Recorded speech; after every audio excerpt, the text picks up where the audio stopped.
বিরোধী দলের মূল্যায়ন জানতে চাইলাম ওনার কাছ থেকে, বললো যে ন্যাশনাল ইন্টারেস্টের লেস ফোকাস মনে হচ্ছে বিরোধী দলকে। প্রধানমন্ত্রী হবার পরও এক দুইবার আপনার সঙ্গে হয়তো দেখা হয়েছে, সর্বশেষ কবে দেখা হয়েছে, কি আলাপ হলো?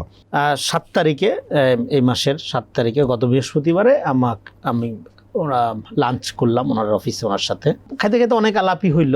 সরকারের কোনো সমালোচনা করেছেন? বাস্তবতা এবং হইলো যে পরিকল্পনার মধ্যে যে গ্যাপ, সেই গ্যাপগুলো দূর করার কথা বলছি। তারপরে হলো আপনার আমি তরুণদের এঙ্গেজমেন্টের কথা বলছি, এবং যেটা পরে দেখলাম যে উনি বিশ্ববিদ্যালয়ের কথা বলছে। উনি প্রথমেই প্রশ্ন জিজ্ঞেস করছে যে কি অবস্থা, দেশের কি অবস্থা বলেন, বাইরের থেকে কি দেখছেন। তো উনি এটা দেখতে চাচ্ছে, বুঝতে চান, ফলে উনি অন্য ভিউগুলো আসলে অ্যাডাপ্ট করতে চাচ্ছে। উনার এজেন্ডা যেটা, সেটা আমি আলাদা করতে পারলাম যে সংস্কার এজেন্ডা না, ওনার এজেন্ডা হলো দেশ পুনর্গঠন করা।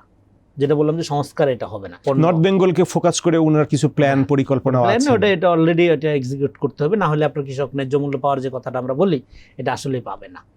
আমি যে ডক্ট্রিনের কথা বলছিলাম, সেই ডক্ট্রিনের মধ্যে আসলে যেটা মানে দেখতে পাই, একটা লিডার হিসেবে ওনার মধ্যে ওই স্পিরিটটা আছে। এখন সেই স্পিরিটটা ট্রান্সিডেন্টাল, অনেকের মধ্যে এটা তো বিস্তার লাভ করার ক্ষেত্রে কতগুলো ক্রিটিক তো থাকেই। সেগুলো আমি এইখানে হয়তো সব একালাপে বলতে পারবো না। সো ওভারঅল আমার যেটা মনে হচ্ছে যে উনি একজন সহকর্মী, আমাদের সহযোদ্ধা, এবং ওনার এই লিডারশিপটা আমাদের প্রোটেক্ট করা দরকার। এবং বেসিক্যালি উনি এক অর্থে নতুন কিছু করতেছে না, উনি জাস্ট জিয়া রহমানের লাইনটাই ফলো করতেছে, আমার যেটা মনে হচ্ছে। কত সময় আপনাদের আলাপ হয়েছে?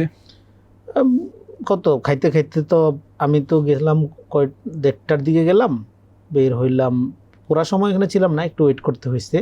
2টার দিকে গেলাম, 3:30টার দিকে, প্রায় দেড় ঘন্টা কথা হয়েছে। বিএনপি চেয়ারম্যান তারেক রহমান, প্রধানমন্ত্রী তারেক রহমান, এই দুইয়ের ভিতরে কথাবার্তা, জেস্চার, কোনো মৌলিক না তফাৎ লক্ষ্য করেছেন?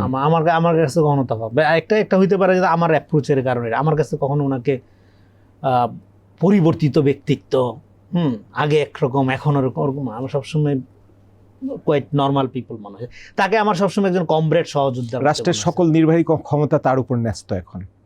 আমার তার সাথে কথা বলার সময় কখনো এটা মনে হয় না সবচেয়ে ক্ষমতাশালী ব্যক্তি তিনি এখন। আমার কখনোই আমরা বলে থাকি অল পাওয়ারফুল প্রাইম মিনিস্টার। আমার কখনোই মনে হয়নি, আমার বরং মনে হয়েছে, আমার নিজের রিগ্রেট ফিল হয়েছে, এত অ্যারোগেন্ট না হইলেও পারতাম। রাজনীতি নিয়ে আলাপ হয়েছে? রাজনীতি নিয়ে আলাপ হয়েছে। আমি বললাম যে বিরোধী দলের মূল্যায়ন জানতে চাইলাম ওনার কাছ থেকে।